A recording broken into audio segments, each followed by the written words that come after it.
Hello बच्चों, welcome to alpha institute. मेरा नाम प्रीतेश सर है। मैं आपको फिजिक्स पढ़ा रहा हूँ। हमारा चैप्टर नंबर 12 एटम्स चल रहा है। आगे 2 लेक्चर हमारे खत्म हो गए हैं, उसमें सभी थियरी इंक्लूड हुई है। आज हम इस लेक्चर में सभी एग्जांपल्स और एक्सरसाइज के सम्स लेने वाले हैं।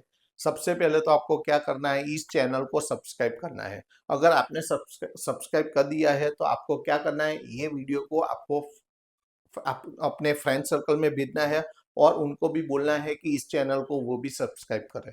दूसरी बात, ये जो भी हैंड रिटन नोट्स है वो आपको लिखने की जरूरत नहीं है, मैंने डिस्क्रिप्शन बॉक्स में रखी हुई है, वहां से आप ले सकते हो।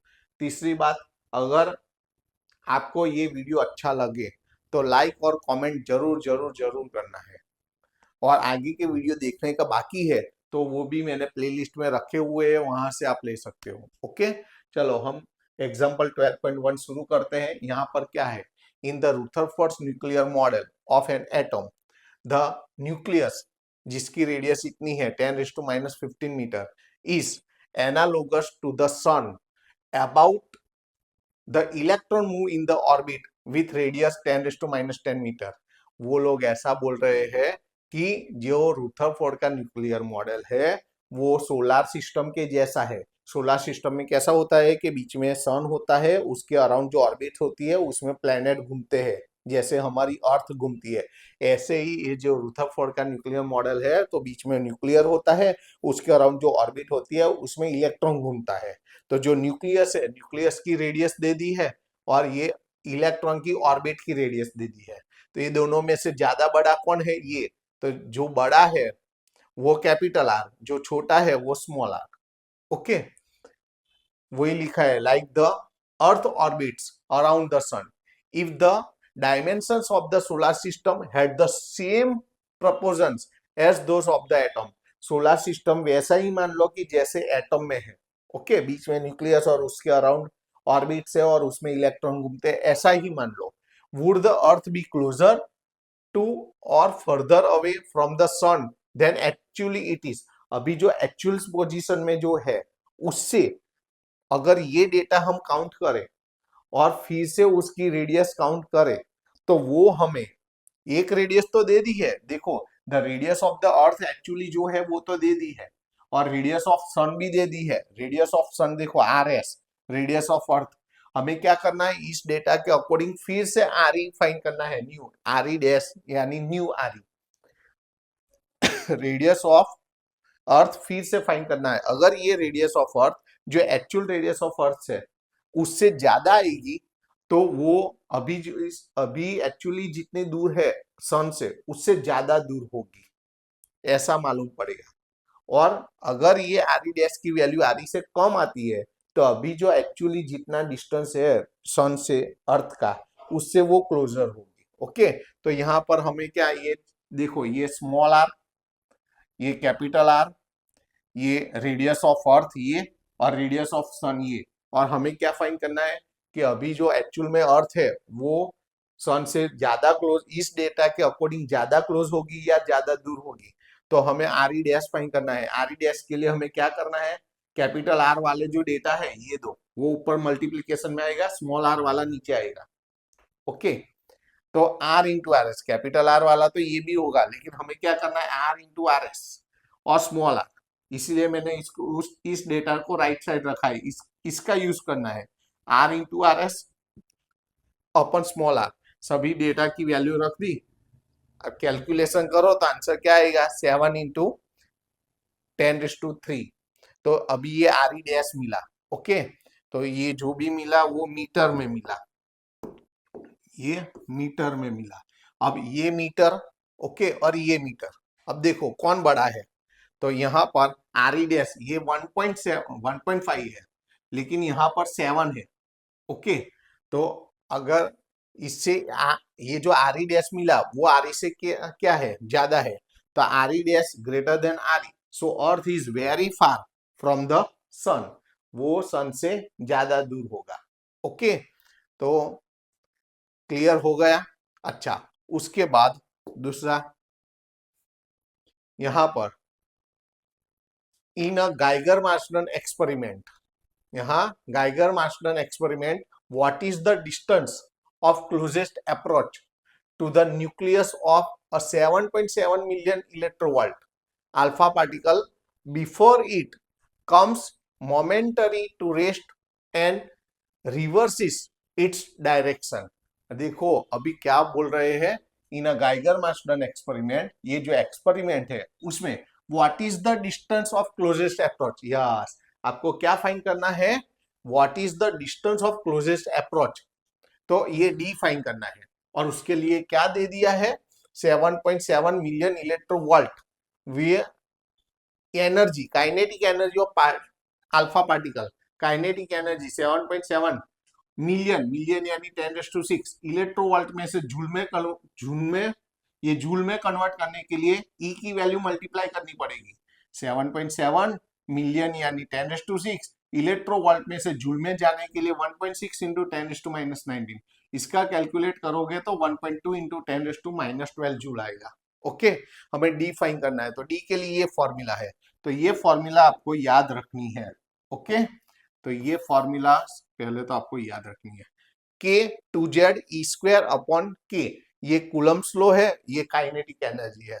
तो काइनेटिक एनर्जी यहां पर, अब देखो ये काइनेटिक एनर्जी हमने जूल में जो कन्वर्ट की वो लेनी है, ये 1.2 इंटू 10⁻12, K कूलम्ब्स कांस्टेंट है, तो 9 इंटू 10⁹, 2 Z यानी यहाँ पर गाइगर मास्टर्न में क्या है, गोल्ड की फॉइल है, तो गोल्ड का एटॉमिक नंबर लेना है Z की जगह 79, E² E की वैल्यू 1.6 इंटू 10⁻⁻19 होल स्क्वायर। अब इसका कैलकुलेट करोगे तो 3 इंटू 10⁻14 मीटर आएगा। ये भी लिख सकते हो, अदरवाइज यहां पर 10 से मल्टीप्लाई करो, 10 से डिवाइड करो, 10 से मल्टीप्लाई करोगे तो 30 और 10 से डिवाइड करोगे तो अपॉन में 10⁻1 ऊपर जाएगा तो -1, तो -1 और -14 -15, ये भी आंसर चलेगा, ये भी चलेगा। और 10⁻15 नहीं लिखना है तो फर्मी, तो फर्मी मीटर भी बोल सकते हो, 30 फर्मी मीटर, ये तीनों में से कोई भी आंसर आपको चलेगा। ओके, अच्छा उसके बाद it is found experimentally that 13.6 electrovolt energy is required to separate a hydrogen atom into a proton and an electron. अगर आपको हाइड्रोजन एटम में से प्रोटॉन और इलेक्ट्रॉन को सेपरेट करना है तो एक्सपेरिमेंटली ये 13.6 इलेक्ट्रोवोल्ट की एनर्जी चाहिए, ऐसा बोला है उन लोगों ने। तो आगे फाइंड क्या करना है, compute the orbital radius and the velocity of the electron in a hydrogen atom. हमें ऑर्बिटल रेडियस और वेलोसिटी ऑफ इलेक्ट्रॉन, तो दोनों की फॉर्मूला है, वो दोनों की फॉर्मूला आपको याद रखनी है। ये रेडियस के लिए फॉर्मूला है, ये वेलोसिटी के लिए फॉर्मूला है। बस फॉर्मूला में वैल्यू रख के आंसर लाना है, ये फॉर्मूला आपको याद रखनी है, थियरी में आ गई है।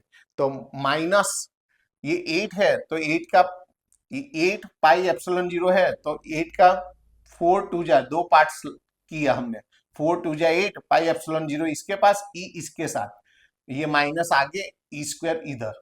ओके, तो इसका हमने 2 पार्ट्स में डिवाइड किया है। अब ऐसा क्यों किया है, इसको हम कूलम्ब कांस्टेंट बोलते हैं, 1/4 पाई एप्सिलॉन 0 यानी K कूलम्ब कांस्टेंट, तो K लिखा -K E² upon 2E।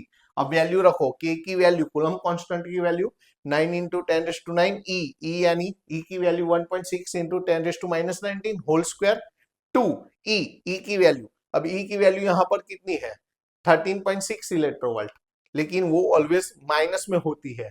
Okay, तो वो -13.6 और इलेक्ट्रोवोल्ट में है, जूल में कन्वर्ट करने के लिए E की वैल्यू मल्टीप्लाई करनी है, तो 1.6 इंटू 10⁻⁻19 इसके साथ मल्टीप्लाई करनी है नीचे। ओके, अब इसका आप कैलकुलेशन करोगे तो ये आएगा 5, स्टैंडर्ड डेसिमल फॉर्म में लिखोगे तो 5.3 इंटू 10⁻11 मीटर। अब ये आपको याद रखना है, दूसरे सब में आएगा तो रेडियस आपको याद रखनी है, रेडियस ऑफ एटम, यहाँ पर ये ऑर्बिटल रेडियस। ओके, तो इलेक्ट्रॉन के लिए ऑर्बिटल रेडियस की वैल्यू याद रखनी है 5.3 इंटू 10⁻11 मीटर, याद रखना, आगे के सब में आएगा, वो डेटा देंगे नहीं, हमें याद रखना है 5 orbital radius of electron 5.3 into 10⁻11 metre. अब इसकी क्या फाइंड करनी है, इलेक्ट्रॉन की, ये इलेक्ट्रॉन के लिए ऑर्बिटल रेडियस फाइंड की। अब इलेक्ट्रॉन के लिए वेलोसिटी, तो वेलोसिटी की formula E/√4 pi epsilon 0 mr है। अब देखो ऊपर ई की वैल्यू रख दी 1.6 इंटू 10⁻⁻19। अब ये जो 4πε0 है उसका मतलब था वन, उसका मतलब क्या है 1/k। क्यों? क्योंकि k की वैल्यू क्या है, क्योंकि k इज इक्वल टू क्या है 1/4πε0। अब दोनों तरफ उल्टा कर दो, इसके नीचे 1 है तो 1/k, तो ये ऊपर आ जाएगा 4πε0। तो 4πε0 की जगह हम 1/k लिख सकते हैं। तो 4πε0 की जगह 1/k, k की वैल्यू रख दी 9 into 10⁻9। Mass of electron 9.1 into 10⁻31, वो आपको याद रखना है। और आर, आर यानी radius orbital, okay, radius of orbital of electron 5.3 into 10⁻11। अब इसका कैलकुलेट करो तो ये आएगा, ओके। अब इसका आपको क्या करना है, रूट निकालना है। अब देखो रूट निकालना है तो यहाँ पर इवन पावर चाहिए, या तो 50 पावर करो या तो 52 पावर करो। तो मैंने 52 पावर किया है। 52 पावर करने के लिए एक पॉइंट हमें राइट साइड शिफ्ट होना पड़ेगा। तो देखो हो गया। अब इसका रूट निकालो, और इसका रूट निकालोगे तो पावर हाफ हो जाएगी। पावर क्या होगी, हाफ। तो -52 है तो -26 हो जाएगी, और 53.5 का रूट ये हुआ। अब इसका कैलकुलेशन करो तो 2.2 इंटू 10⁻6 मीटर पर सेकंड हो गया। चलो उसके बाद ये निकाल दे हम। चलो उसके बाद according to the classical electromagnetic theory calculate the initial frequency. हमें क्या फाइंड करना है, initial frequency of the light, initial frequency of the light emitted by the electron revolving around a proton in hydrogen atom. जब electron hydrogen atom में proton के around जब move करता है तब वो फोटोन को एमिट करता है, लाइट को एमिट करता है, और उस लाइट की इनिशियल फ्रीक्वेंसी चाहिए। तो ये फ्रीक्वेंसी के लिए फॉर्मूला है, फॉर्मूला आपको याद रखनी है। तो ये फॉर्मूला क्या है, तो न्यू, इसको न्यू बोलते हैं, अदरवाइज फ्रीक्वेंसी v/2πr। v यानी वेलोसिटी, अभी हमने जो आगे डिराइव की ना, ये 2.2 इंटू 10⁻6, वो आपको याद, ये दोनों फॉर्मूला आपको याद रखनी है, दोनों वैल्यू।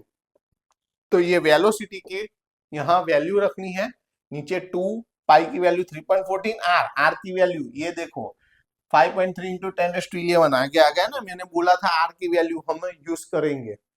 तो ये दोनों वैल्यू आपको याद रखनी है, ओके। अब इसका कैलकुलेशन करो तो 6.6 इंटू 10⁻15 हर्ट्स फ्रीक्वेंसी है ना, तो यूनिट हर्ट्स आएगा, ओके।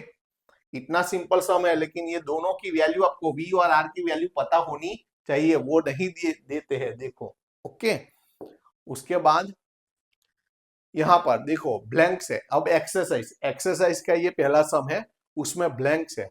क्या है, choose the correct alternative from the clues given in the end of the each statement. हर एक स्टेटमेंट के बाद उसका क्लू दिया है, और उसके अकॉर्डिंग हमें उसमें कौन सी, ये जो ब्लैंक है उसमें कौन सा आंसर आएगा वो हमें यहाँ लिखना है। तो the size of atom in Thompson model is blank, the atomic size in Rutherford model.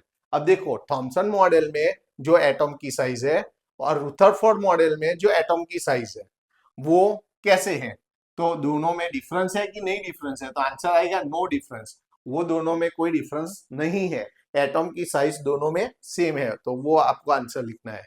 दूसरा, in the ground state of blank electrons are in stable equilibrium.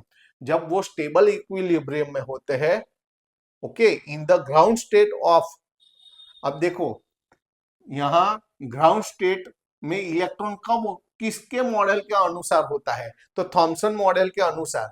In the ground state of Thomson model electrons are in stable equilibrium.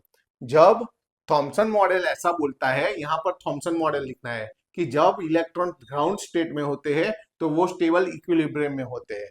while in blank electrons always experiences a net force। जब ये यहाँ पर आएगा Rutherford model, Rutherford model ऐसा बोलता है जब वो ग्राउंड स्टेट में होंगे तो ऑलवेज वो फोर्स एक्सपीरियंस करते हैं, वो इक्विलिब्रियम में नहीं होते हैं। तो फर्स्ट ब्लैंक में ये आएगा थॉमसन मॉडल, दूसरे ब्लैंक में आएगा ये रुथरफोर्ड मॉडल। तीसरा देखो, a classical atom based on, अब देखो यहाँ पर classical atom based on blank is doomed to collapse. तो ये जो स्टेटमेंट है वो किसके अकॉर्डिंग है, थॉमसन मॉडल के अकॉर्डिंग है या रुथरफोर्ड? तो हमें पता है थियरी में आ गया है रुथरफोर्ड मॉडल। तो यहाँ आंसर लिखना है classical atom based on Rutherford model is doomed to collapse. Okay, तो यहाँ रुथरफोर्ड मॉडल आएगा। ओके, चौथा, an atom has a nearly continuous mass distribution in a blank but has a highly non uniform mass distribution in blank. किसमें, देखो किसमें nearly continuous mass distribution है और किसमें non uniform, highly non uniform mass distribution. तो देखो Thompson model है, पहले में आएगा। जब थॉमसन मॉडल है तो उसमें नियरली कंटिन्यूअस मास डिस्ट्रीब्यूशन है, लेकिन ये जो रुथरफोर्ड मॉडल है उसमें highly non uniform mass distribution होता है। ओके, तो ये सब थियरिकल है, वो आपको याद रखना है। लास्ट वाला इसमें क्या है, the positively charge part of the atom possesses most of the mass। जो पॉजिटिव चार्ज कंटेन करता है एटम का, वो उसका मास इन ब्लैंक, तो उसका मास दोनों मॉडल में, बोथ द मॉडल्स, ऐसा दोनों मॉडल यानी थॉमसन मॉडल और रुथरफोर्ड मॉडल दोनों ऐसा बोलते हैं कि जो पॉजिटिव चार्ज कंटेन पार्ट है वो क्या मोस्ट ऑफ मास कंटेन करता है, यानी न्यूक्लियस, न्यूक्लियस जो पॉजिटिव चार्ज कंटेन करता है वो मोस्ट ऑफ मास कंटेन करता है। वो दोनों मॉडल में ऐसा लिखा है। ओके, तो आंसर आएगा बोथ द मॉडल्स। अब यहां क्या है, suppose you are given a chance to repeat a alpha particle scattering experiment. जो गाइगर मास्टर ने किया था ना, वो ही एक्सपेरिमेंट आपको फिर से करने के लिए बोल सकते हैं, लेकिन वह उसने तो गोल्ड फॉइल का यूज किया था। अगर आपको वहां पर हाइड्रोजन एटम का वो फॉइल रखना है तो क्या होगा, देखो ऐसा ही लिखा है कि suppose you are given a chance to repeat the alpha particle scattering experiment using a thin sheet of solid hydrogen. आपको इसमें कौन सा यूज करना है, शीट ऑफ सॉलिड हाइड्रोजन। वहां पर गोल्ड फॉइल थी ना, इसकी जगह ये रखना है in place of gold foil. देखो hydrogen is a solid at temperatures below 14 kelvin. अब ये तो डेटा दिया है, हमें इसका कुछ करना नहीं है कि हाइड्रोजन को इस इतने टेम्परेचर से नीचे रखना है ये एक्सपेरिमेंट करने के लिए। What results do you expect, उसमें क्या होगा? तो देखो ये क्या होगा, यानी स्कैटरिंग होगा कि नहीं, गोल्ड फॉइल है तो उसमें से अल्फा पार्टिकल पास होने के बाद डेविएशन होता था, उसका अलग अलग थीटा एंगल पर वो जाते थे, तो उसमें स्कैटरिंग होता था। और इसमें स्कैटरिंग होता है कि नहीं वो हमें देखना है। तो यहाँ पर हमें पता है कि अल्फा पार्टिकल का मास वो हाइड्रोजन पार्टिकल का मास से ज्यादा होता है। तो उसका मतलब क्या है, अगर ज्यादा जो फॉइल है यहाँ पर, तो अब ये देखो, अब ये ज्यादा मास है, ज्यादा मास इसको टकराएगा। तो ज्यादा मास, मान लो कि टेनिस बॉल है और फुटबॉल है, और फुटबॉल जब टेनिस बॉल को टकराएगा, ओके, तो वो उसको लेके साथ में सीधे सीधा ही पास हो जाएगा। वो डेविएशन नहीं होगा, उसमें स्कैटरिंग नहीं होगा, वो पीछे भी बैकवर्ड भी नहीं आएगा। वो टेनिस बॉल को अथड़ा के फुटबॉल वापिस आएगा नहीं, तो पीछे की साइड और आगे की साइड कहीं भी डेविएशन नहीं होगा, यानी स्कैटरिंग नहीं होगा। ये अल्फा पार्टिकल का मास हाइड्रोजन पार्टिकल मास से ज्यादा है, तो उससे क्या हुआ, it can not be thrown back, वो टकराने के बाद पीछे नहीं आएगा क्योंकि ये भारी है, ये हल्का है। तो ये जो है हाइड्रोजन एटम सॉलिड की सीट लेंगे, उससे ये टकराएगा तो वापिस भी नहीं आएगा और डेविएशन भी नहीं होगा, सीधे सीधा पास हो जाएगा। तो it can not be thrown back in head on collision. जब वो टकराएगा तब वो वापिस नहीं आएगा, but it will pass through the atom of hydrogen without deviating from his path. वो अपने पाथ से थोड़ा भी वेरिएशन नहीं होगा। ओके, दैट मीन्स क्या हुआ उसका मतलब, that means scattering of alpha particles will not be done. वहां पर अल्फा पार्टिकल का स्कैटरिंग नहीं होगा। गाइगर मास्टर में जब हमने गोल्ड फॉइल लिया था तो उसमें अल्फा पार्टिकल का स्कैटरिंग हुआ था। अगर हम उसकी जगह गोल्ड फॉइल की जगह सीट ऑफ सॉलिड हाइड्रोजन रखेंगे तो उसमें हमें स्कैटरिंग नहीं मिलेगा, वो हमारा एक्सपेक्टेशन है। ओके, तो ऐसा आपको लिखना है। अच्छा, उसके बाद दो छोटे छोटे सम्स है, देखो a difference of 2.3 electrovolt separates two energy levels in an atom. Atom में जो एनर्जी लेवल्स है, दो एनर्जी लेवल्स, उसमें सेपरेशन कितना है? एनर्जी का सेपरेशन 2.3 इलेक्ट्रोवोल्ट का डिफरेंस है. What is the frequency of the radiation emitted when the atom make a transition from the upper level to lower level? जब एटम में इलेक्ट्रॉन अपर लेवल में से लोअर लेवल में जाएगा तो यहां पर कितनी फ्रीक्वेंसी वाला रेडिएशन एमिट होगा, तो हमें फ्रीक्वेंसी फाइंड करनी है. तो ये फॉर्मूला है हमारे पास, delta E is equal to H nu. उसमें से न्यू को सब्जेक्ट करना है, एच डिवाइड हो जाएगा. ओके, ये एनर्जी की फॉर्मूला है. ओके, तो डेल्टा ई जो हमें डिफरेंस दिया है, ये एनर्जी डिफरेंस कितना दिया है? 2.3, लेकिन इलेक्ट्रोवोल्ट में है तो हमें जूल में कन्वर्ट करना है. तो ई की वैल्यू मल्टीप्लाई करो, ई की वैल्यू रख देंगे तो वो जूल में आ जाएगा, क्योंकि नीचे एच है ना, एच की वैल्यू ऑलवेज जूल में होता है. तो ये जूल में है तो इसको भी जूल में कन्वर्ट करना पड़ेगा. एच यानी प्लैंक कांस्टेंट, उसकी तो वैल्यू फिक्स है 6.625 इंटू 10⁻34. इसका कैलकुलेट करोगे तो ये आएगा, लेकिन हमें तो ऑलवेज स्टैंडर्ड डेसिमल फॉर्म में लिखना है. तो 1 डिजिट राइट साइड शिफ्ट हो तो 1 पावर लेस हो जाएगा, और ये फ्रीक्वेंसी फाइंड की है तो उसका यूनिट हर्ट्स होगा. ओके, उसके बाद the ground state energy of hydrogen atom is, hydrogen atom के लिए ग्राउंड स्टेट की एनर्जी पता है हमें already. What are the kinetic and potential energy, हमें काइनेटिक एनर्जी भी फाइंड करनी है, पोटेंशियल एनर्जी भी फाइंड करनी है उस स्टेज के लिए. तो दोनों की जो फॉर्मूला है देखो, बहुत इजी सम है. काइनेटिक एनर्जी कितनी होती है? माइनस ई के अकॉर्डिंग. पोटेंशियल एनर्जी कितनी होती है? ई से डबल होती है. अब ई की वैल्यू तो दे दी है क्वेश्चन में, ये ई की वैल्यू है, तो ये माइनस और ई की वैल्यू माइनस 13.6, तो माइनस माइनस प्लस 13.6 इलेक्ट्रोवोल्ट. ले तो देखो पहला आंसर आ गया.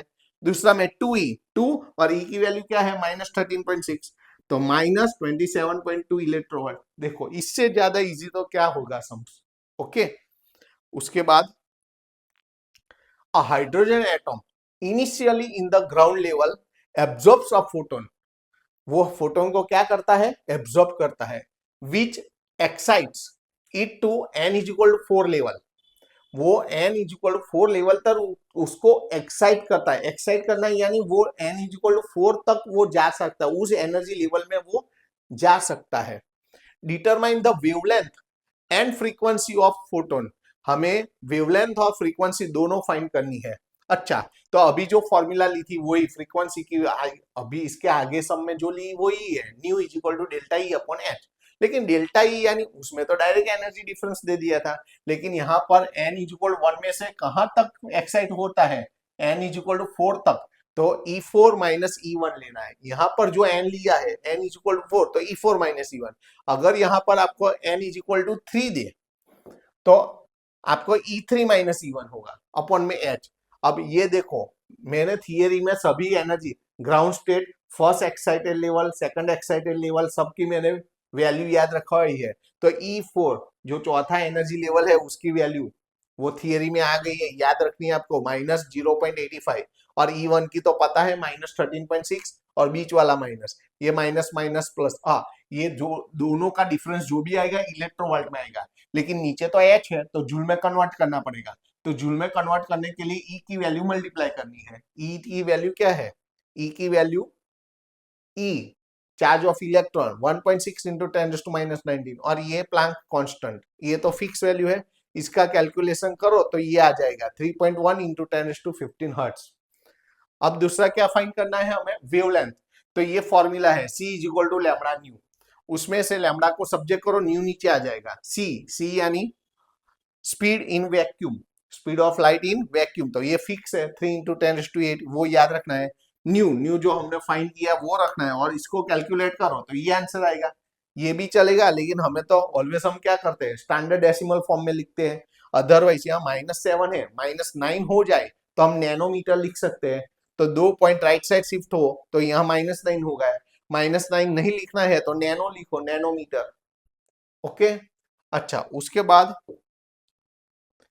देखो, using the Bohr's model calculate the speed of the electron. हमें क्या फाइंड करना है? Speed of the electron find करना है in a hydrogen atom in the n is equal to 1 और n इक्वल टू 1, 2 और 3 लेवल्स. 1, 2 और 3 लेवल्स के लिए हमें स्पीड यानी V1, V2 और V3 फाइंड करना है। हमें क्या फाइंड करना है? V1, V2 और V3। और उसके बाद calculate the orbital periods in each of this levels. और हर एक के लिए जैसे हमने V1, V2, V3 फाइंड किए, वैसे ही T1, T2 और T3 टाइम पीरियड भी फाइंड करना है। तो अब क्या करना है, पहले आपको V1 फाइंड कर दिया। तो V1 की ये फॉर्मूला है, वो आपको याद रखनी है। ये k square 2 pi upon H. k यानी कूलम कांस्टेंट, e की वैल्यू पता है, उसका स्क्वायर, 2 पाई की वैल्यू 3.14, h की वैल्यू पता है प्लैंक कांस्टेंट, उसका कैलकुलेट करो, आंसर आएगा, आ जाएगा। ये स्पीड है तो मीटर पर सेकंड। ओके, देखो ये मार्च 2024 में आया था सम, लेकिन इजी है। देखो ये पहला V1 फाइंड करने में देर लगेगी, V2 कितना होगा तो V1 का V1/2, V3 क्या होगा V1/3, V4 क्या होगा V1/4। वो ऐसी फॉर्मूला है। तो V1 की वैल्यू रखो, डिवाइड बाय 2, जो भी आंसर आएगा। V3 चाहिए तो V1/3, तो V1 की वैल्यू रखो, डिवाइड बाय 3, जो भी आंसर आएगा। अब T1, तो T1 की ये फॉर्मूला है, टाइम यानी डिस्टेंस अपॉन वेलोसिटी, ऐसी फॉर्मूला है हमारे पास। तो यहाँ पर डिस्टेंस यानी वो तो ऑर्बिट में घूमता है इलेक्ट्रॉन, तो 2 πr अपॉन V1। T1 में V1 आएगा, T2 में V2 आएगा, पता है चला ना। तो 2 πr V1, तो 2 पाई की वैल्यू 3.14 r। तो r मैंने आगे बोला था, r radius orbital, radius of orbital of electron 5.3 into 10⁻11 आपको याद रखना है। इसका कैलकुलेट करो, इतना आंसर आ जाएगा।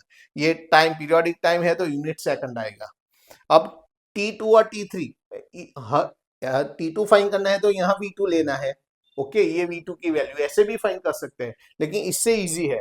T2 फाइंड करना है तो यहाँ 2 है तो 2 का cube into T1, T3 find करना है तो यहाँ 3 है तो 3 का क्यूब इंटू T1, ऐसी फॉर्मूला है। तो ये इजी रहेगा, 2 का क्यूब यानी 8, T1 का जो आंसर आया है वो दोनों का मल्टीप्लाई करो, आंसर आ जाएगा सेकंड में।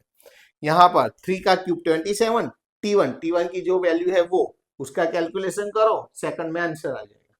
अब ये देखो मार्च 2024 में आ गया है, तो ये इंपॉर्टेंट है। ओके, उसके बाद the radius of the inner most electron orbit of hydrogen atom is. आपको देखो अभी ये हमें तो याद ही है कि radius of orbit of electron क्या है, तो 5.3 इंटू 10⁻11, वो तो हमने याद रख लिया है। What are the radii for n is equal to 2 and n is equal to 3। तो हमें R2 और R3, R तो पता है हमें R2 और R3 चाहिए, तो इसके लिए ये फॉर्मूला है। तो इसके लिए फॉर्मूला क्या है कि Rn is equal to n square RO। ये जो दिया है वो RO है, original radius of orbital of electron. तो n स्क्वायर अभी हमें किसके लिए चाहिए, n इज इक्वल टू 2 और 3 के लिए। तो पहले n इज इक्वल टू 2 रखो, यहाँ 2 और यहाँ 2 का स्क्वायर। देखो R0 हमें दे दिया है, तो 2 का स्क्वायर 4, यहाँ 4 रखा, ये वैसा का वैसा, इसका कैलकुलेशन करो, रेडियस है तो यूनिट मीटर में आएगा। सिमिलरली R3, तो यहाँ 3 रखा, तो यहाँ 3 का स्क्वायर RO जो दिया है वो 3 का स्क्वायर 9, ये तो वैसा का वैसा, इसका कैलकुलेशन करो, मीटर में आंसर आ जाएगा। ये भी कितना इजी है। उसके बाद देखो, अ 12.5 electronvolt electron beam is used to bombard gaseous hydrogen at room temperature. What series of wavelength will be emitted? यहाँ कौन सी सीरीज वेवलेंथ की यहाँ एमिट होगी, कौन कौन सी वेवलेंथ वाली लाइट एमिट होगी, ऐसा फाइंड करना है। तो आपको सबसे पहले क्या फाइंड करना है, आपको एन फाइंड करना है। सीरीज कौन सी सीरीज पता लगाने के लिए आपको एन की वैल्यू फाइंड करनी है। कैसे फाइंड करनी है, तो ये फॉर्मूला है, En की formula -13.6 electronvolt upon n square. अब En क्या लेना है, तो जितनी भी आपको यहाँ एनर्जी दी है उसमें ग्राउंड स्टेट की एनर्जी ऐड कर देना है। -13.6 प्लस 12.5, तो ये टोटल एनर्जी हो गई। और ये राइट साइड वैसा का वैसा, इसमें से हमें n की वैल्यू फाइंड करनी है। तो ये दोनों का टोटल यहाँ, अब देखो ये तो वैसा का वैसा, ये दोनों का टोटल किया। ओके, तो 12.5 में से 13.6 जाएगा, तो क्या आएगा यहाँ पर -1.1 आएगा। लेकिन इस तरफ का माइनस और इस तरफ का माइनस कैंसिल कर दिया। आपको बताना है तो आप बता सकते हो, एक स्टेप लिखना है, तो लिखो यहाँ माइनस और यहाँ भी माइनस है, दोनों तरफ माइनस माइनस कैंसिल हो जाएगा, एन स्क्वायर इधर जाएगा, 1.1 नीचे आएगा, तो इसका कैलकुलेशन करो 12.36। अब ये तो एन स्क्वायर की वैल्यू है, यहाँ से स्क्वायर निकालो, इसका स्क्वायर रूट आएगा 3.51, लेकिन एन की वैल्यू तो होल नंबर है, तो आगे का ये डेसिमल फॉर्म है वो नहीं लेना है, 3, तो एन इज इक्वल टू 3। तो लैम्बडा में 3 तक की सीरीज मिल सकती है, तो 3 तक की यानी लैम्बडा 3.1, लैम्बडा 3.2 और लैम्बडा 2.1। यहाँ पर 3 तक, 3 से ज्यादा नहीं जाना है, 3.2.3.1, देखो 3.2.3.1 और 2.1, ये 3 टाइप की आपको लैम्बडा सीरीज मिलेगी और ये तीनों फाइंड करनी है आपको। ये मेरे तरफ से आईएमपी, ये आपको तैयार रखना है, मेरे तरफ से ये मोस्ट आईएमपी है। ओके, तो ये अच्छी तरह से तैयार रखना आईएमपी। अच्छा, अब कैसे फाइंड करना है वो हम देख रहे हैं। तो इसके लिए ये फॉर्मूला है, ये फॉर्मूला आपको याद रखनी है। ओके, तो lambda 3.1 is equal to H C upon, यहाँ जो नंबर है उसका उल्टा कर देना है, 3.1 तो E1 माइनस E3 इंटू ई।